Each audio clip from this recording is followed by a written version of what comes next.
Tuesday Tuesday कितने बजे से? आ?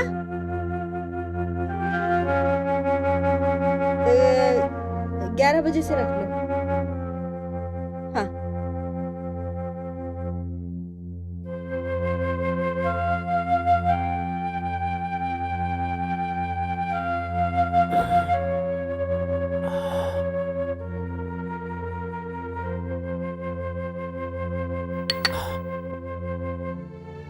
हे भगवान, तू एकरा के कौना बात के सजा देता रहा।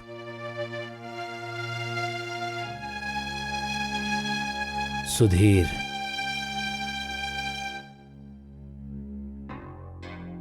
बड़े भैया,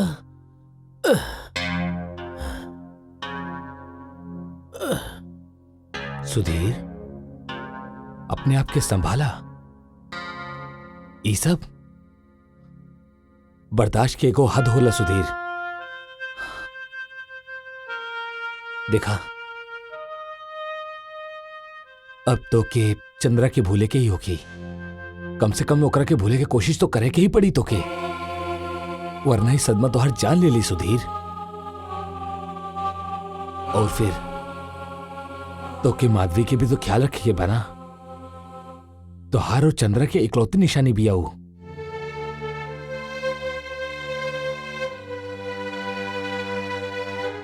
हम सोचले रहनी की तो हर हसत खेलत परिवार के देख के हम अपन जिंदगी गुजार ले अब, लेकिन अब चंद्रा।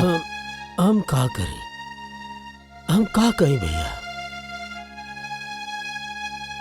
चंदा के याद में न हम जी पाइला और न मर पाइला। पापा पापा। माधुरी, आजा बेटा, आजा। अरे सुधीर, बिटिया तू सुतलू ना अब तक? हम काले रानी ना तोरा से कि पापा की तबीयत ठीक ना हा, इनकर के परेशान मत करिए। हम का करी ताऊ जी, मम्मी तो नाना जी के घर जाके बैठ गई पड़ी, आते नहीं की। और पापा ना ना बेटा, और पापा बहुत गंदा बना। सुधीर प्लीज बिटिया के सामने इस तरह की बात मत करा प्लीज। देखा, हम माधवी की देखभाल के खातिर गवर्नर्स के बुलोले बानी। वो एकर देखभाल भी करी और एकरा के पढ़ाई भी। कांता नाम है ओकर। चला बिटिया, अब हमने सुते के वक्त हो गई बना, अब हमने चल के सुत जाई। चला।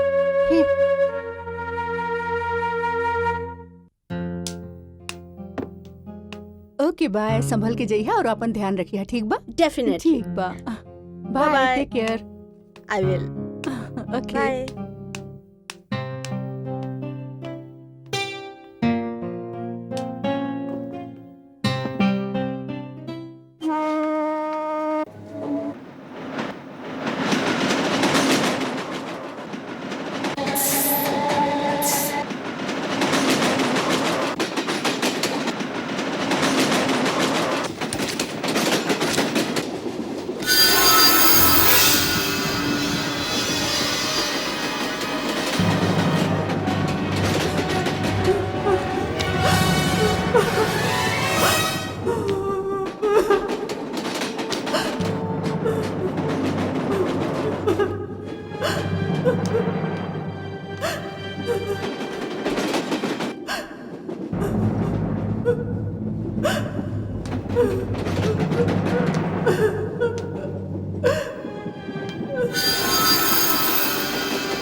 एक्सक्यूज मी, का बात बा? ना कुछ ना। देखी, आप रोवतनी, हम आपके साथ ट्रेवल करतानी। आप हमरा के बताई का बात बा? का हम आपके मदद कर सकेनी? आपके देख के ऐसा लगा था जैसे आपको ना अपना से बिछड़ के ट्रेवल करत आनी। ठीक कहलू तू, हम बिछड़ गइल बानी अपना लोगन से, और जे हमसे छीन गइल बा वो हमके अब दोबारा कबो हासिल ना होगी। खोए और पाए के ई खेल भी अजीब बा।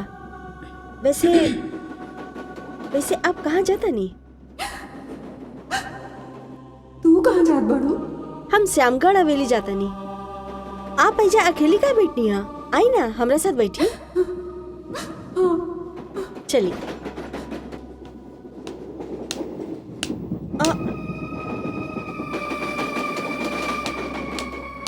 अरे आप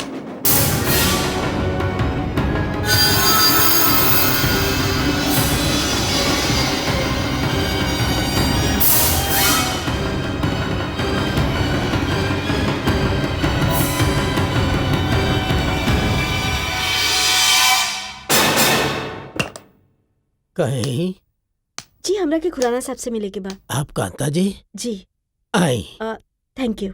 आई, आप बैठिए, हम बड़ा साहब के इतला देता नहीं। जी। खुराना साहब,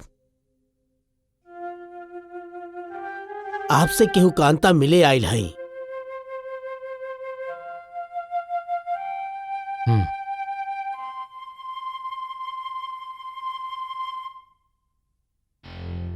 ओह, गुड मॉर्निंग। Good morning. हम कांता गिल। और हम प्रकाश खुराना। हेलो। हेलो। आपके सफर में कोनो तकलीफ तो ना भइल? जी ना, हमरा सफर में कोनो तकलीफ ना भइल। गुड। ताई हम आपके ओकरा पास ले चली जेकर जिम्मेदारी आपके संभाले के बा। जी। खुराना साहब, जी। अगर आप बुरा ना माने तो एगो बात पूछी। पूछी। खुराना साहब, आपके इतना बड़ घर बा, इतना नौकर चाकर बा, फिर एगो मासूम से नन्हा जान के खातिर हमार का जरूरत पड़ गई? आई मीन, ई काम तो ओकर माँ के करे के चाहिए। आप ना जानिला कांता जी, वो बच्ची के माई नहीं खे। ओह, आई एम सॉरी। आई। जी।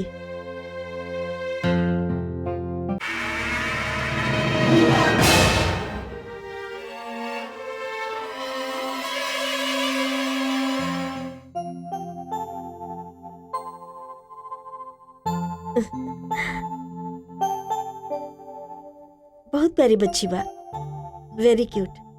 ई माधवी हा जिकर जिम्मेदारी आपके संभाले के हा। अपना माई से बहुत प्यार करत रहली, माई के मेज भी बहुत करेली। लेकिन हमनी ऐसे कहले बानी एकर माई मैके चल गई बाड़ी। ओह, तो आप भी बात के ख्याल रखी। जी। आपके रहे के इंतजाम हम कर देले बानी, लेकिन फिर भी आपके कोनो चीज की जरूरत होखी तो आप बिना संकोच के रामू से कह दी। जी ठीक बा। हाँ, तब हम चलता नहीं। जी।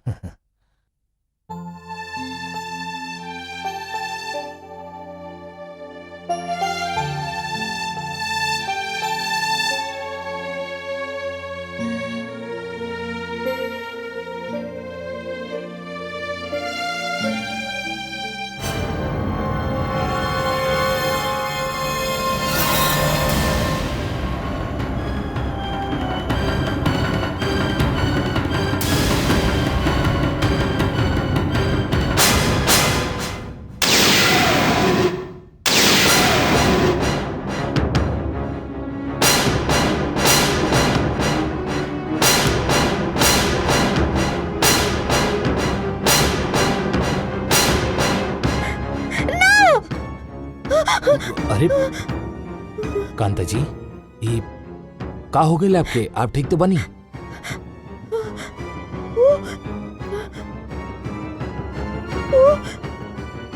जी, वो हमार छोट भाई सुधीर के स्वर्गीय पत्नी बाड़ी, माधवी की माई। चंद्रा की तस्वीर हा। हाँ? ना ना, ई ना हो सकेला। का ना हो सकेला? इनकरा के तो हम कल ट्रेन में देखनी है। कहा? ई का कहा था नहीं आप होश में तो बानी? इनके गुजरे था 6 महीने से ऊपर हो गए कांता जी। ये कैसे हो सकेला? हम इनकरा के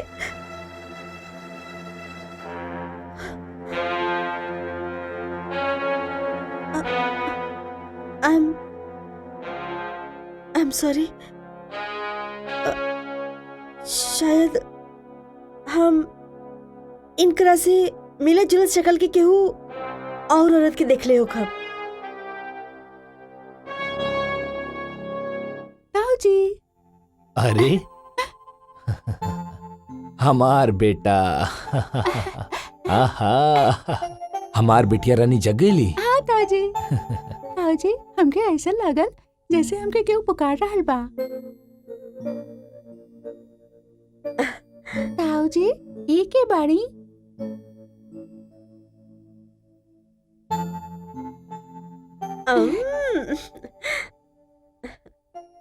खुराना साहब, हम अपन जिम्मेदारी संभाल लेनी है।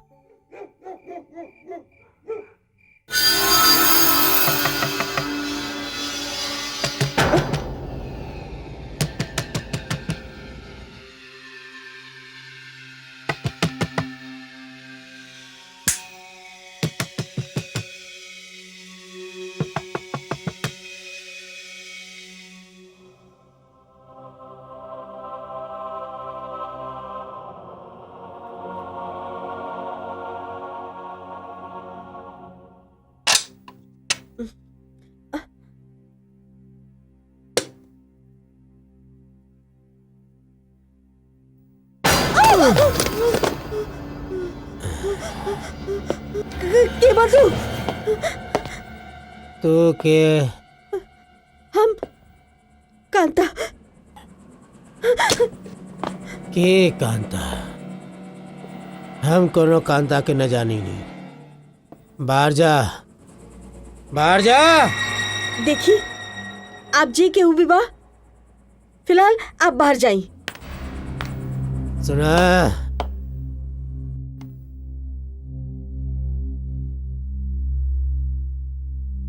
क्या है ये? सुधीर, हम कहले रहनी ना तो से ई कांता जी बाड़ी। कब बतौले रहला? हम कहले रहनी तो से तोके शायद याद नहीं खे। हम कहले रहनी की माधवी की देखभाल के खातिर कांता जी आए वाला बाड़ी। जब ये अली तो तू सुतत रहला और बाद में कब हवेली से बाहर चल गईला कुछ पता ही ना चलल। सुधीर, अब चला।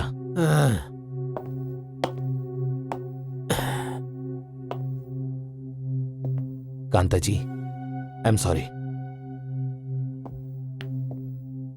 I am also very sorry. हमके पता ना रहे। सुधीर, संभाल अपने आप के। चला, धीरे संभलिया।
हम तोरा पे कोनो कला से ना पड़े दी, कबो ना।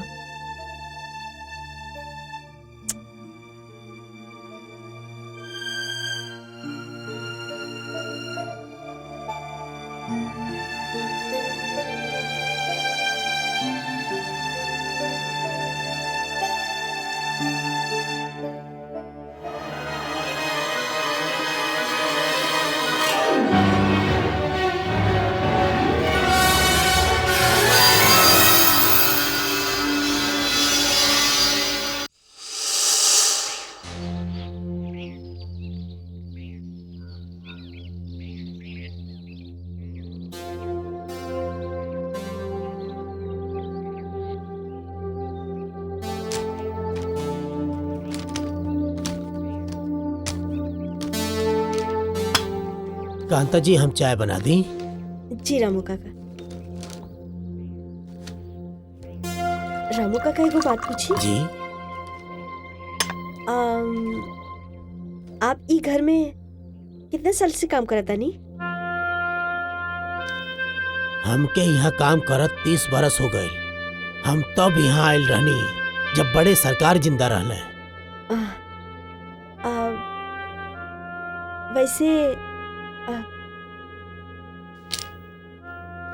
वैसे हमरा के पूछे के तो ना चाहिए,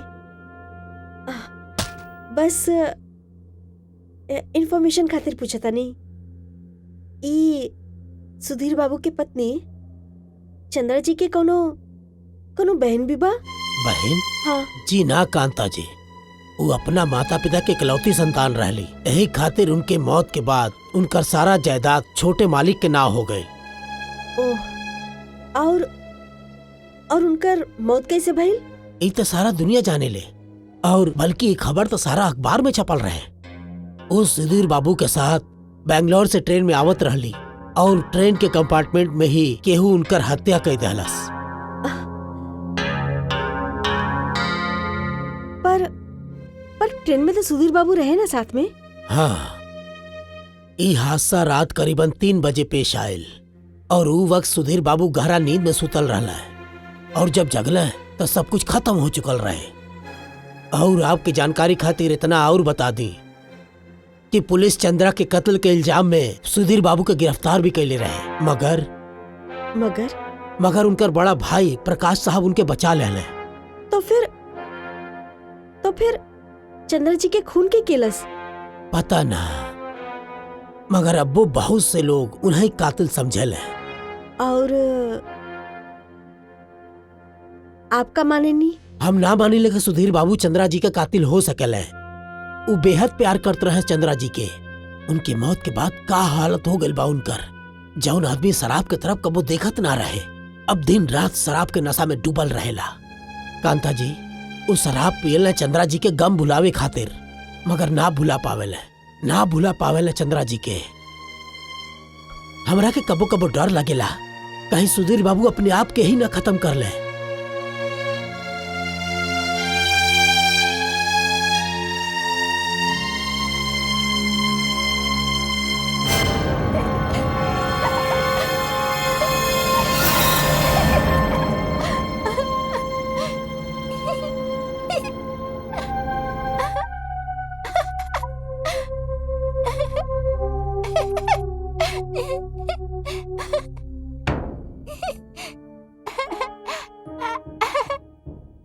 मजा आ जाई।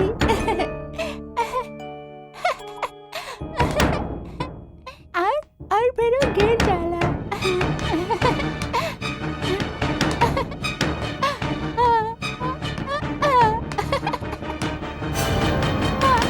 ऐसन करा। ठीक बा। तोके नहीं आवत।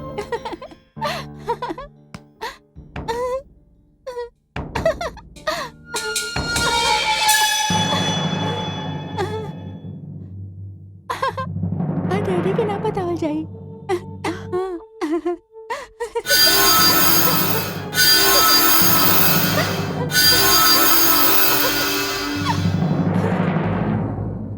ओ गिर जाला।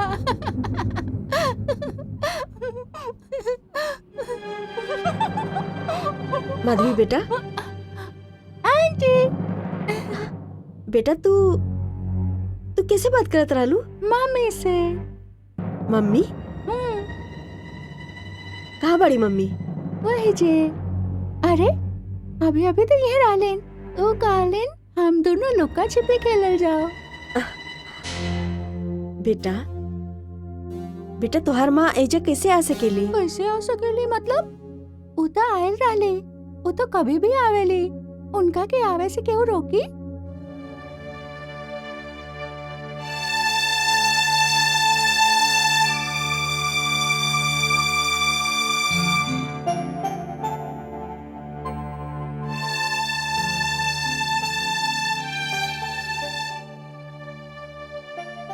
चंद्रा जी, हम ना जाना तानी कि ये सब का होता, ना ही आत्मा जैसन कोनो चीज पर हम विश्वास करेनी।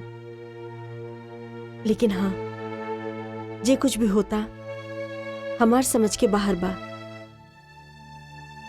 ई घर बड़ा रहस्यमय बा, बड़ा मिस्टीरियस बा। हम आपसे मिलनी, हम आपसे बातें कहनी, और अब माधवी से बात करके हमारे के लागत है कि या तो आप जिंदा बानी या आपके कोनो हम शक्ल बा। चंद्रा जी, अपने ही घर वालन के साथ ऐसा लुका छुपी काहे खिलतानी आप? मम्मी मम्मी मम्मी मम्मी तो का यहाँ बाड़ू और आंटी आपकी तस्वीर से बात करत बाड़ी। मम्मी रुको, मम्मी हमारे साथ खेलाना। मम्मी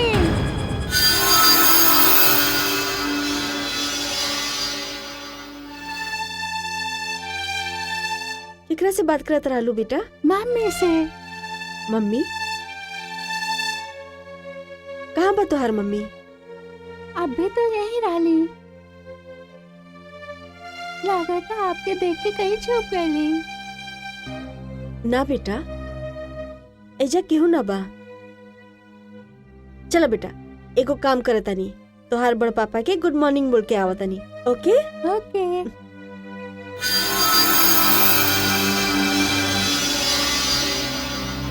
चला।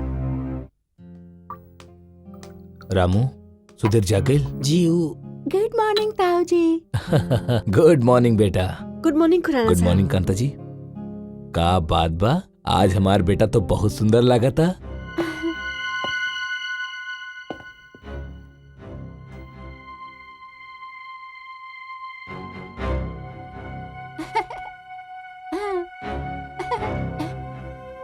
माधवे, पापा काम काम पापा अब आपके ज्यादा अपसेट होने की जरूरत नहीं खे। मम्मी लौट आइल बाड़ी नाना जी के घर से। हमरा साथ उ लुक्का छिपी खेलत रही। हम मम्मी से कहा कि आपसे भी मिले। कांता जी, ई बच्ची का कहतिया? कुछ ना खुराना साहब, का होला कि दरअसल छोटा बच्चा अपन माँ से कुछ ज्यादा ही अटैच होला। ई खातिर उनकरा के ना होए पर भी आपन एगो इल्यूजन या एगो भ्रम बना लेनी। एकरा साथ भी ऐसा नहीं भइल बा, लेकिन एमे चिंता के कोनो बात ना बा। फिलहाल माधवी छोटी बा, ओकरा के समझाब मुश्किल बा। अभी तो बस आप ओकर हाँ में लावत रही।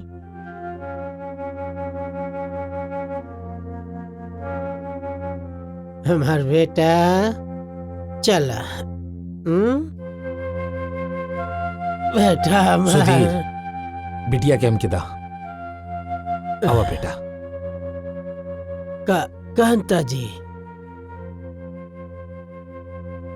कांता जी, कल रात के हम बेहूदगी खातिर बहुत शर्मिंदा बानी। हमारे यकीन मानी, हम ऐसा बिल्कुल ना है। सुधीर जी, हम रात के बाद के भूल चुकल बानी, आप भी भूल जाई। हाँ, अगर आप चाहे तो आप हमारी मदद कर सकेनी। कैसन मदद? हम सुधीर जी, जब तक माधवी ई घर में बा तब तक आप नशे की हालत में ओकरा सामने मत आई। माधवी आम बच्चन जैसन ना बा, ओकर माँ के जैसन वो आपसे बहुत प्यार करेली।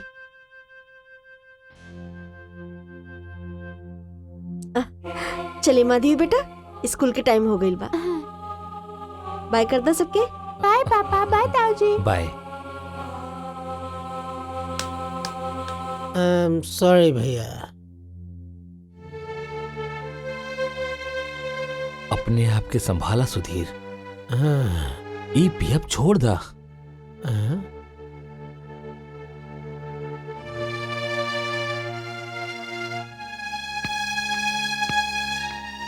ये कहा न कहा तड़ा भैया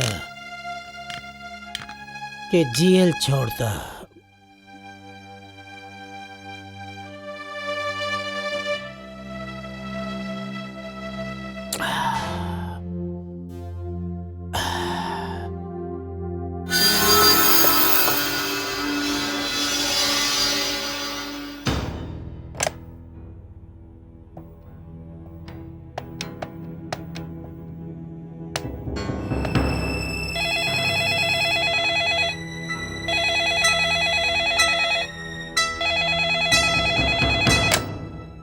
हेलो के जी, हम कांता बोलतानी।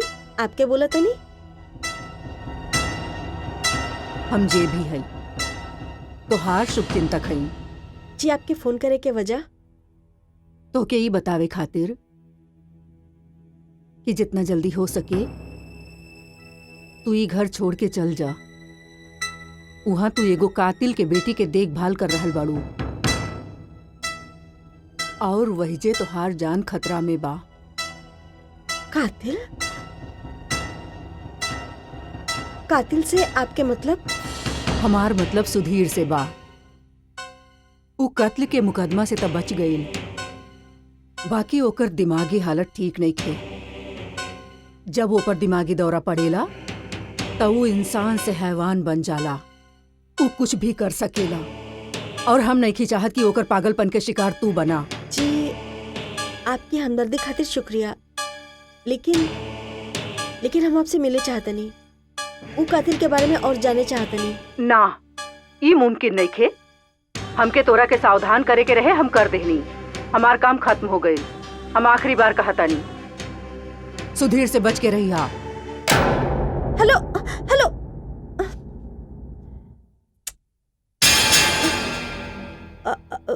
हमरा के ऊ कांता जी, ये आप केकरा से बात करत रहली? हम सुनली कि आप फोन पे केहू कातिल के जिक्र करत रहनी। जी, हमरा के कोनो के फोन आई।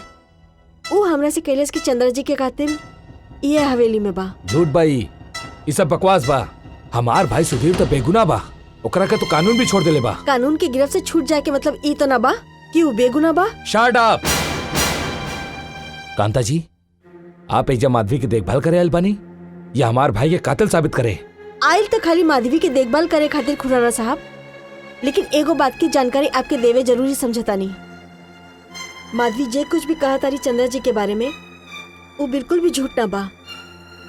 हाँ, ई बारे में कोनो नतीजे पर ना पहुंचनी। हाँ, लेकिन चंद्रा जी के साथ भइल हमार ट्रेन पे मुलाकात हम अभी तक भूल ना पैनी। हाँ देखी कांता जी, हम आपके इज्जत जौना काम के खातिर बुलौले बानी। आप अगर अपना आपके वहीं तक सीमित रखी तो बेहतर होगी, वरना दुनिया में लोगन की कमी नहीं खे। देखी कांता जी, हम अपना भाई से बेहद प्यार करेनी और यही से ना तो उप पे कोनो इल्जाम आवे देहब और ना ही कोनो आँच। समझ लिया आप?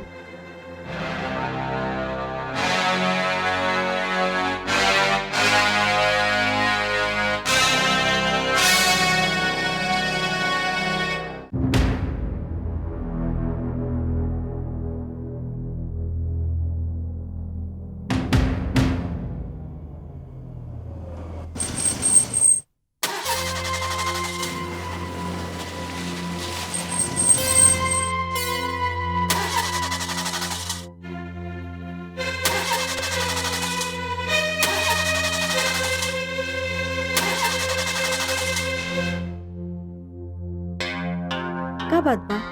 गाड़ी स्टार्ट काहे ना होता? पता ना। ड्राइवर प्लीज जल्दी करा, शाम हो गई बा, माधवी के स्कूल छूटे के वक्त हो गई बा। मैडम जी गाड़ी में पेट्रोले नहीं खे।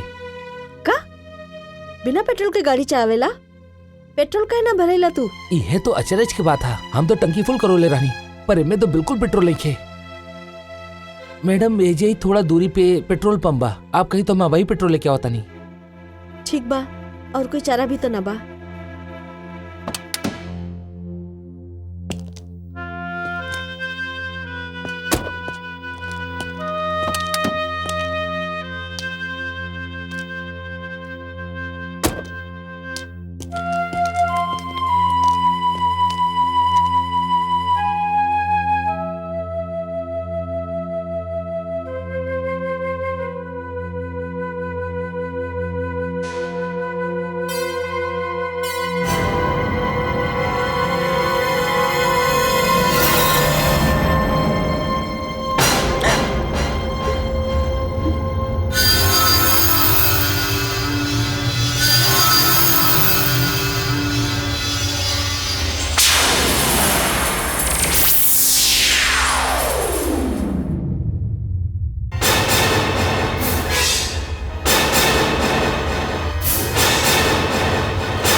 चंद्रा जी, आप?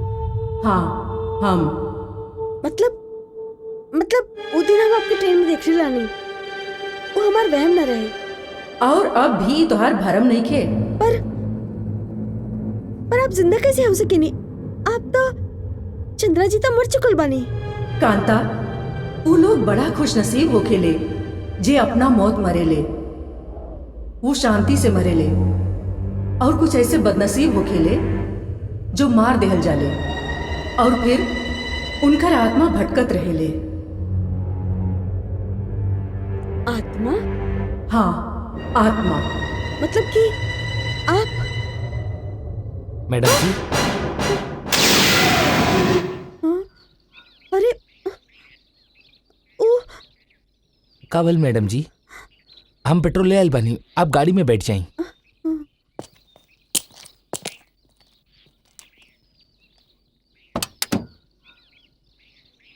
गाड़ी में बैठी ना मैडम जी। हाँ।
तू?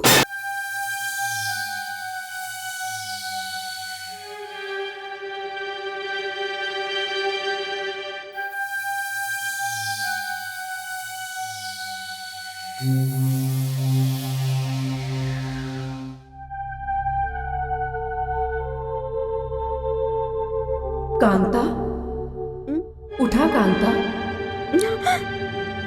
कांता, उठा कांता।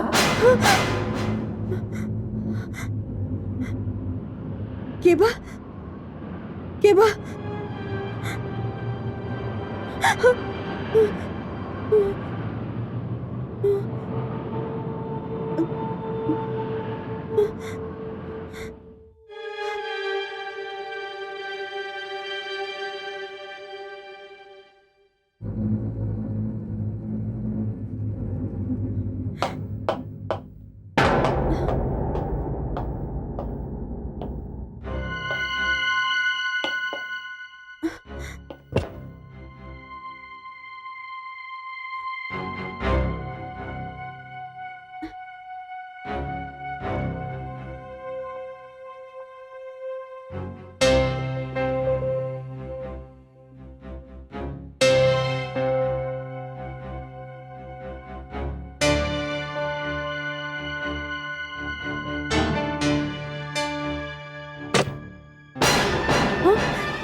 ये का करत रानी सुधीर जी? आप होश में तो बानी?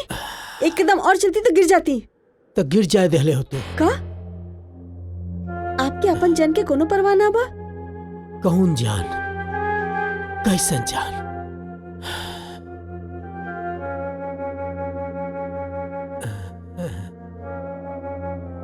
हमार जान तक चंद्रा रहे, चंद्रा चल गई तो सब कुछ चल गए।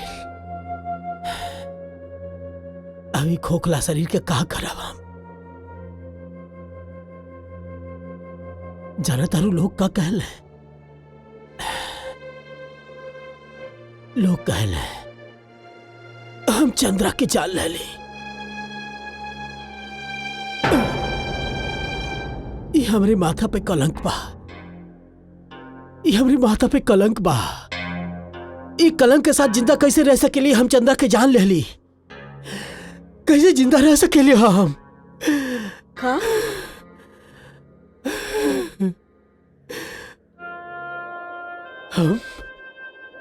हम चंदा के जान ना ले ली, हम चंदा के जान ना ले ली, लेकिन फिर भी हम अपने आप के कसूरवार माने ली। जाना तो रुको है काहे कि हम चंदा के साथ रही, चंदा के साथ रही। हम वो हमारे करीब रहे,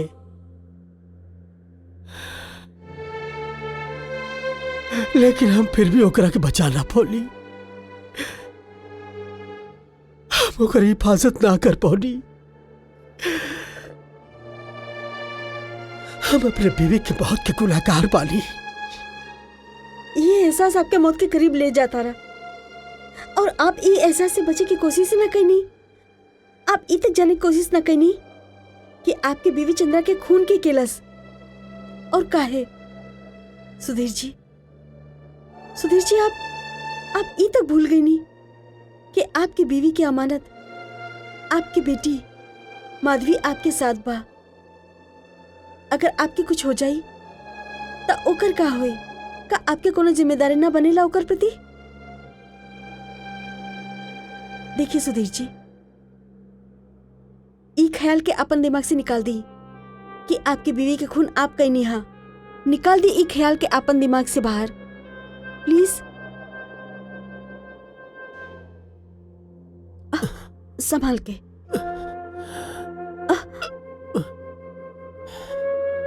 संभालिए अपना आप के, अपना खातिर ना सही, अपन बेटी खातिर।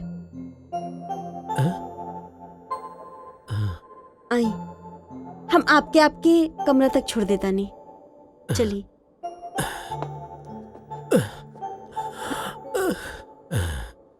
आराम से।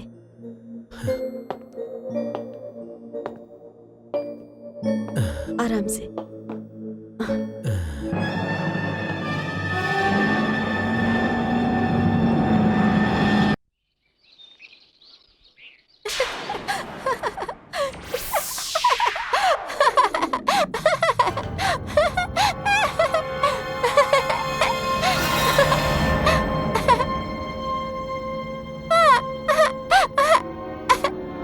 बहुत मजा आई।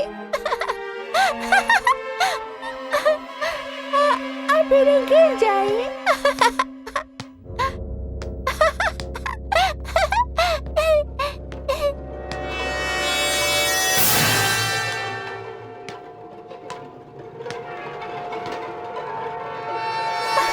बहुत मजा आई। बेटा। हाँ बेटा, रोज खेलल जाए, रोज। और आपके साथ रह भी। तब तो और भी मजा आई। आंटी चला ना आंटी, आओ ना आंटी। ये देखा डैडी हमरा खातिर कितना सारा खिलौना ले आइले। ई कार है, ट्रेन के सेट बा, डॉल बा, और ये देखा बॉल भी बा। देखा ना कितना सुंदर बा, खूब सारा खिलौना हमरा पास बा। आंटी अब यही से हम रोज खेलब, हाँ? आंटी खेलबो ना हमरा साथ तो? कांता जी, आप ये सब जौन कुछ भी देखा तानी, एकर जिम्मेदार सिर्फ आप बानी। जी जी हाँ,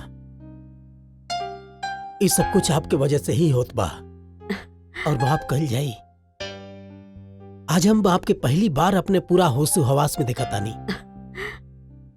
जी, और आपके होश हवास के रहे की खुशी माधवी के चेहरा पर नजर आवेली। आपका कैसन लागत बा? देखिए मिस्टर सुधीर, हादसा तो जिंदगी में होत रहेला। कई बार जिंदगी में ऐसन हालात आवेला जहाँ पर इंसान डगमगा जाला, वो भूल जाला कि वो का करतारा। लेकिन अगर वो इंसान अच्छा बा तो ऐसे इंसान के हालत पर हमरा के तरस आवेला, हमरा के अफसोस होवेला। थैंक गॉड, हमारी बुरी लत हमके आपके नजर में गिरे ना दहलस।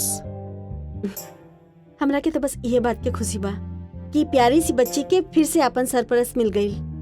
वैसे मिस्टर सुधीर, हमरा के नइखे लागत कि आपके हमार जरूरत बा। ये का कहा तानी आप? ये तो बहुत बड़ी जादू हुई हमने सब पे।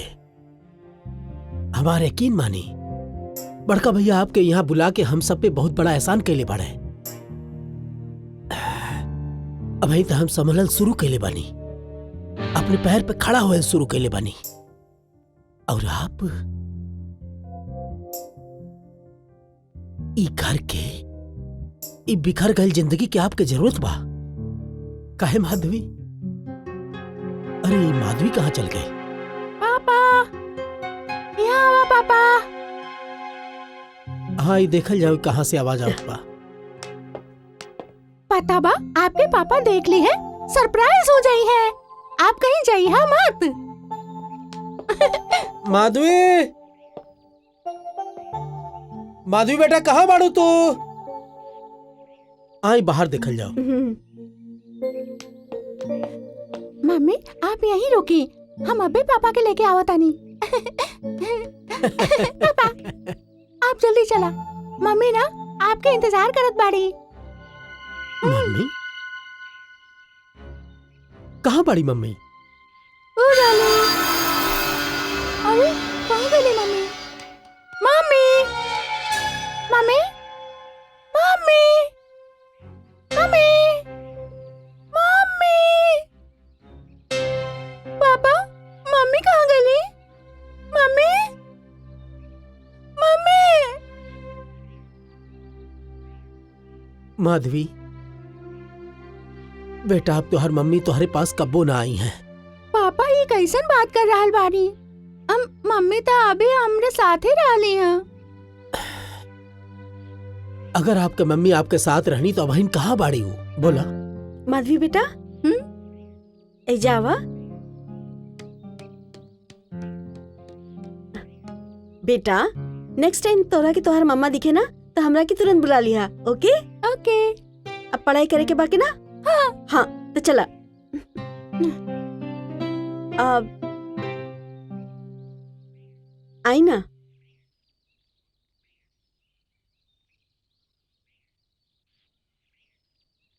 चला।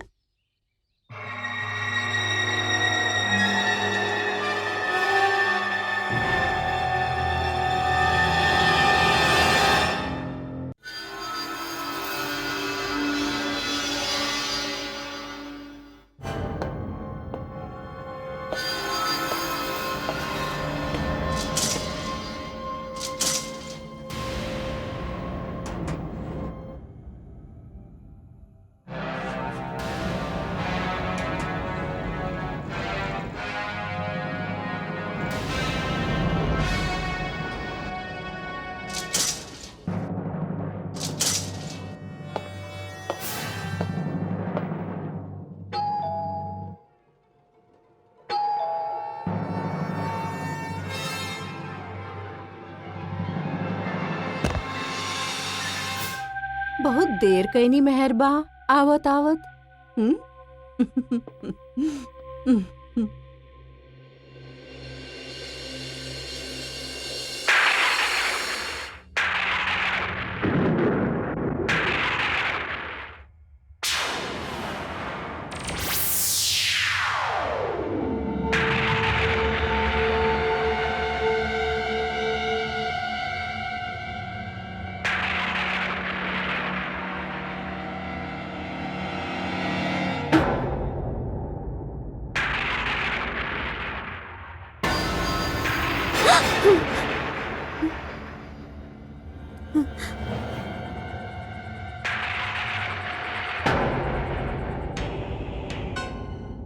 आप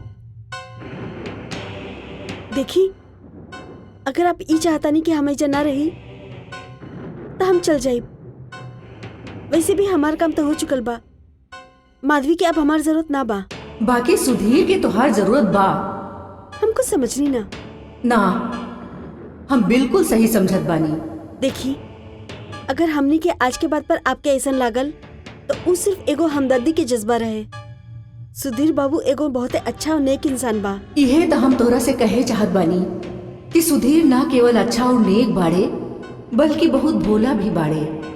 यही से उनकरा भी हमरे तरह मारे की साजिश हो रहल बा।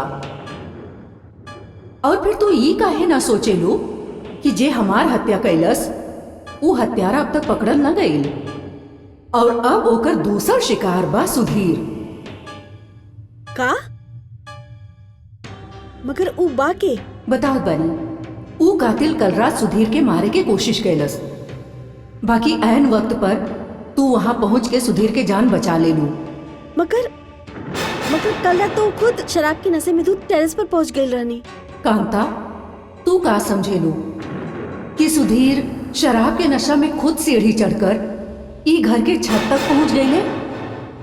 ना, उनके वहां तक पहुंचावे वाला क्यों और रहल।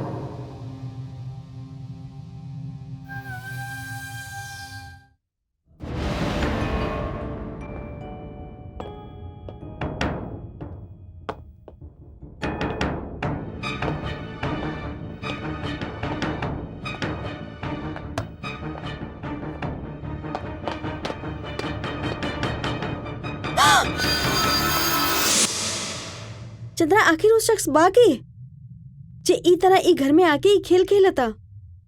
कांता, यू है शख्स बा जे ऊ रात ट्रेन के कंपार्टमेंट में आयल रहल जब हम और सुधीर बैंगलोर से वापस आवत रहले।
चंद्रा, तो हर खून प्रकाश खुराना कहनी?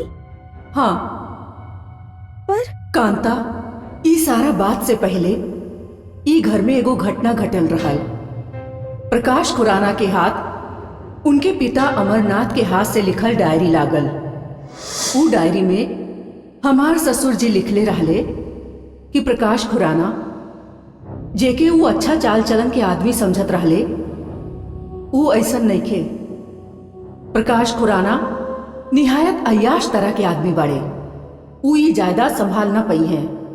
हो सकेला ऊ ई सारा जायदाद अपन अय्याशी में उड़ा दे।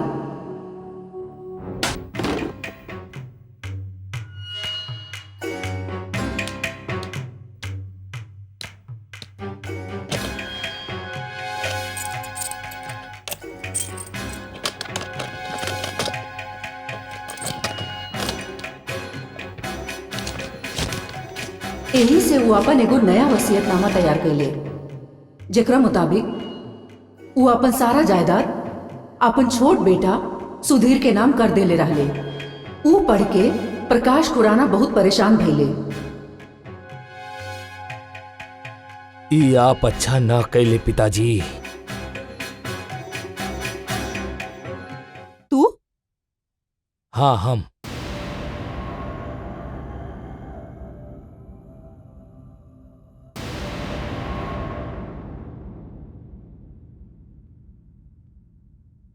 का बात बा? बहुत गुस्सा में दिखत बाड़ा तू। हाँ कामनी, ये गुस्सा लावा के तरह पकता हमारा अंदर। अगर कहीं फट पड़ल ना तो बहुत बड़ा अनर्थ हो जाई। लेकिन प्रकाश, ये गुस्सा के वजह का बा? ये गुस्सा के वजह बाड़े हमार स्वर्गीय पिताजी और उनकर वसीहत। वसीयत? हाँ कामनी, पिताजी के हमार अय्याशी और आवारापन के बारे में पता चल गए रहे और इहे वजह से वो हमारा अपना जायदाद से बेदखल का की सारा जायदाद हमार छोट भाई सुधीर के नाम कर देले बाड़े। का? ई पॉसिबल नहीं खे। ई ना हो सकेला। वो वसीयत हम खुद पढ़ ले बानी कामनी। अब का करबा तू?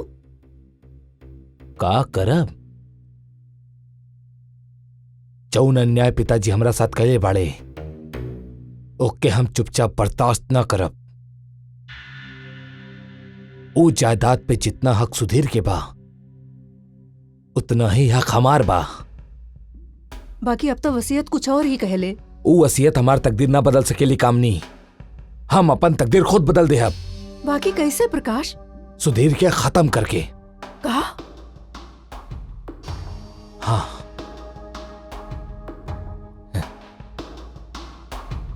सुधीर के मरला के बाद वो सारा जायदाद हमार हो जाई, सिर्फ हमार। सच ही कहल जाला, इंसान गुस्सा में अपन होश भी खो बैठेला। तू कहल का चाहता रू? प्रकाश, सुधीर के मार देला के बाद ओकर जायदाद के वारिस तू न बनबा। काहे कि सुधीर के मारला के बाद ओकर जायदाद के वारिस ओकर विधवा यानी कि चंद्रा होखी। चंद्रा? तब हम का करी कामनी?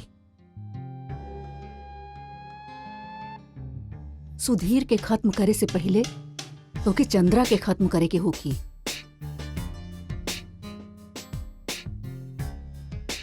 चंद्रा? हाँ प्रकाश, चंद्रा के मौत के बाद सुधीर चंद्रा के जायदाद के मालिक बन जाई और फिर तू सुधीर के मार के एक साथ दो जायदाद के मालिक बन जाइबा तू। और ये तरह वो अपन मकसद में कामयाब हो गई और अब ओकर दूसर शिकार बा सुधीर। पर इस सब बात हमरा से करे के बजाय तो अपन पति सुधीर से भी तो कह सकेलू। हाँ, कह सकत रहनी। बाकी तू त जाने लो कि सुधीर कितना भोला बा, कितना मासूम बा। वो अपन भाई के इंसान ना देवता मानेला। अगर ये बात हम अपन जिंदगी में भी उनसे कह पाती तो वो बिना सोचे समझे अपन सारा जायदाद अपन भाई के नाम कर देते। अब तक तो सारा सच्चाई जान गई बाड़ू ना। सुधीर के जान के खतरा दिन ब दिन बढ़त जा रहा बा। प्रकाश खुराना अभी भी साजिश के जाल बुने में लागल बा।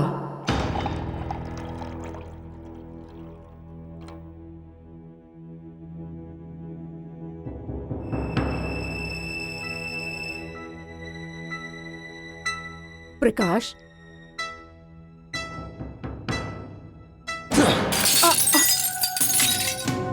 आखिर बात का बा? सुधीर शराब पियब छोड़ देले बा कामनी। का कहत बाड़ा तू? हाँ, और ये सबू कांता की वजह से भइल बा। कांता ही कल रात सुधीर के जान बचौलस और यही वजह से सुधीर कांता के एहसानों तले पूरा तरह से दब चुकल बा। समझ में नहीं आवत कांता के मन में आखिर बा का। औरत के दिल के समझ पाइल बहुत मुश्किल बा प्रकाश। कांता वो घर में सुधीर के बेटी माधवी के देखभाल भी कर रहल बिया और अब तो वो सुधीर के भी देखभाल करे लागल बिया। अब तक तो वो घर में नौकर बाड़ी। हो सकेला कल ही नौकरी एगो रिश्तेदारी में बदल जाए। काम नहीं, तू ठीक कहा तारू। अब तो हम कैसा लगा था कि वो कांता के हवेली में बुला के हम बहुत बड़ी मुसीबत मोल ले बानी।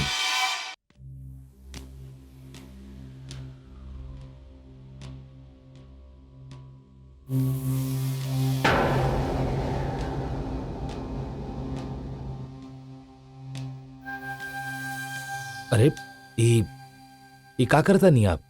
काहे? का हम ई लायक भी ना बानी के अपना से बड़ा के पैर छुई? वैसे चंद्रा जी भी तो इहे करत रहनी, तब तो आप ई तरह से पैर ना हटावत रहनी। का मतलब?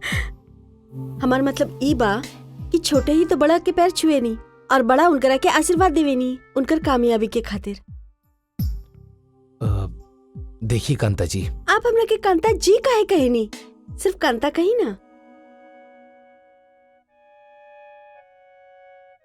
ठीक बा, कांता। हाँ, कांता।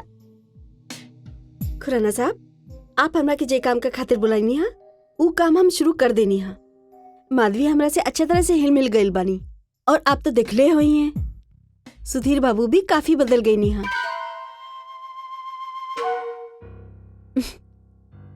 हम और कुछ ना चाहे नी, बस ई घर की खोई भाई खुशी के लौटावे चाहता नी।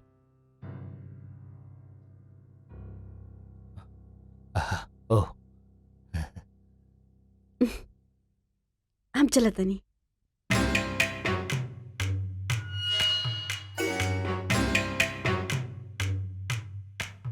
ओह, तब बात यहाँ तक आ पहुंचल बा। वो औरत के खेल हमके समझ नहीं आवत कामनी। प्रकाश, वो औरत के मालूम बा कि ऊ हवेली में एगो बहू के जगह खाली बा। माधवी के दिल तक जीत चुकल रहली वो, और अब सुधीर के भी। लागता ऊ हवेली में बहुत जल्द शहनाई दोबारा गूंजे वाला बा। ना, ई ना हो सकेला। होनी के रोक सकेला प्रकाश? हम रोकब ओकरा, समझ लू तू? हम रोकब।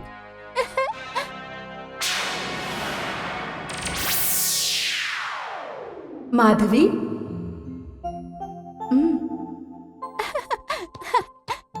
मम्मी, हाँ हमार बेटी। आप यहाँ आवे लो तो खाली हमसे मिलके चल जा लो, पापा से काहे ना मिले लो? अब हम तहार पापा से भी मिलब। सच? सच्ची। माधवी, अबे हे माधवी, है ना, तो आप यहीं रुके हो, कहीं जाइए मत। माधवी, प्रॉमिस? पापा। आ जा बेटा। बेटा कैसे बात करते रहलू? मम्मी से। मम्मी से? हमार बेटा मम्मी से बात करते रहे? हाँ, मम्मी कहत रहनी कि आपसे भी मिले हैं, बाकी पता न कहाँ चल गई नी। कोनो बात ना, हम मम्मी से फिर कबो मिल ले। अब अंदर चल जाओ। हाँ। चलो। सुधीर,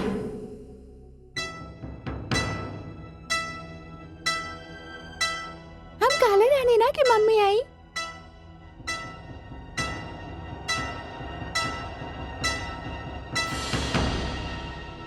अच्छा,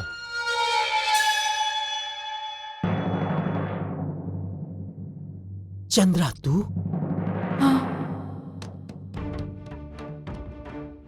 एकर मतलब बा माधवी जौन कहत रहे ठीक कहत रहे। सच कहले माधवी, हम अक्सर ऐसे मिले आवेनी। चंद्रा, चंद्रा, चंद्रा हमरे पास आवा, हमरे पास आवा चंद्रा। ना सुधीर, अब हम शरीर ना एगो आत्मा है, और आत्मा के आपन सीमा होखेला। तू सिर्फ हमके देख सकबा, छू ना सकबा। ना चंद्रा, चंद्रा हम तोहरे बगैर ना रह सकेनी। ना सुधीर, साया के पीछे ना भागल जाला, कुछ हाथ ना आवेला। अचानक मौत के कारण हमार आत्मा भटकत बा। हमके मोक्ष चाहिए सुधीर, हमके ई पीड़ा से बाहर निकाला सुधीर, हमके मुक्ति दिला दा। हम ऐसे का करी कि तोरा के मोक्ष मिल जाए? हाँ, 2 दिन बाद पूरा 1 साल हो जाए तोहरे मौत के। तो के बैंगलोर आवे के होकी, हमार माता पिता के घर, वजह शांति यज्ञ करवा दा, जैसे हमार आत्मा के शांति मिली और हमके मोक्ष। अइबा ना सुधीर? हम जरूर आए, हम जरूर आए। सुधीर,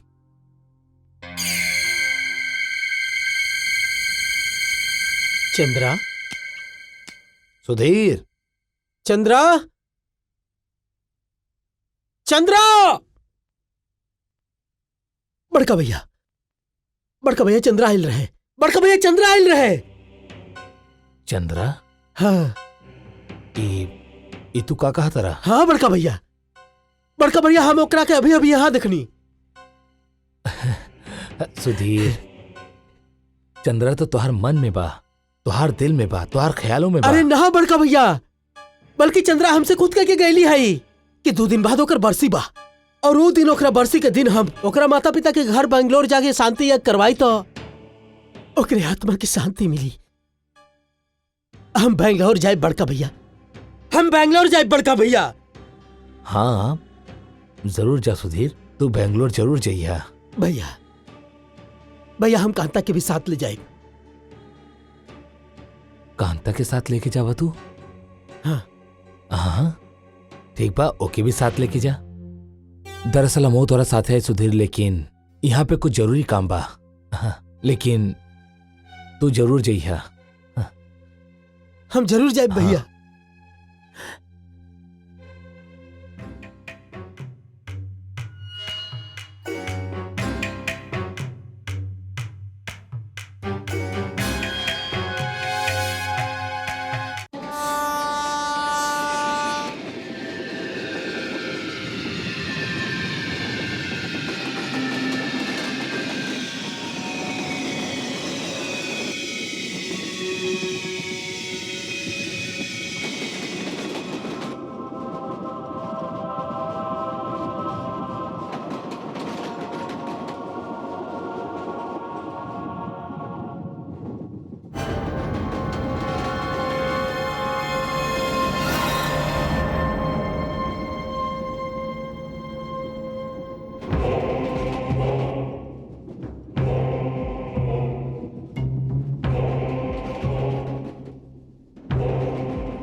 बड़का भैया तू?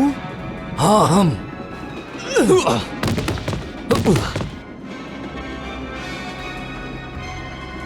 काहे भैया? काहे काहे मारल चाहता हमरा के तू? काहे कि पिताजी अपना सारा जायदाद तोहरा नाम कर देले रहले। अगर तू कहता तो हम सारा जायदाद वैसा ही तुम्हारे नाम कह देती। उ तो बहनो हमारे नाम होई।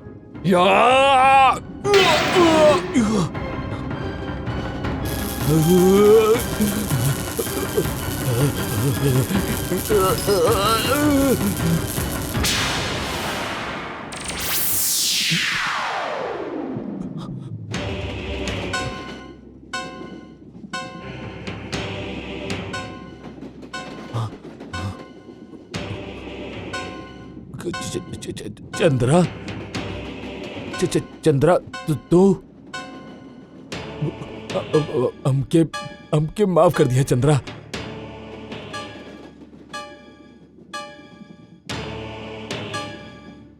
हमसे गलती हो गई। हम तो खून करनी। प्लीज हमके माफ कर दिया प्लीज। तू हमरे चंद्रा के मरला भैया। हाँ सुधीर, लेकिन एकरा से काम के माफ कर दे। चंद्रा हमके माफ कर दे प्लीज।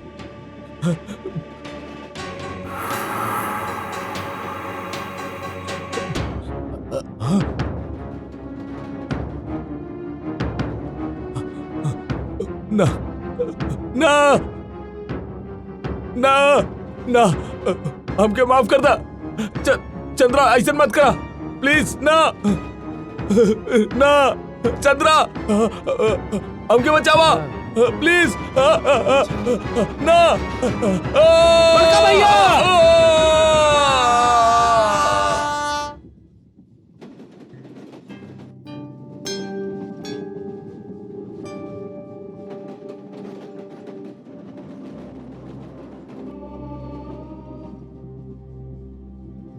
सुधीर, हमार बेटी माधवी के एगो माँ की जरूरत बा। तोहार वीरान जिंदगी के एगो बीवी के और वो घर के एगो बहू के, और ये तीनों जिम्मेदारी के निभावे वाली कांता के सिवा और केहू ना हो सकेला। सुधीर, कांता के सूरत में हम हमेशा तोरा साथ रहब। कांता, तू हमारी ख्वाहिश पूरा करबू ना? कहे कि हमार मुक्ति के बस यह एगो मार्ग है।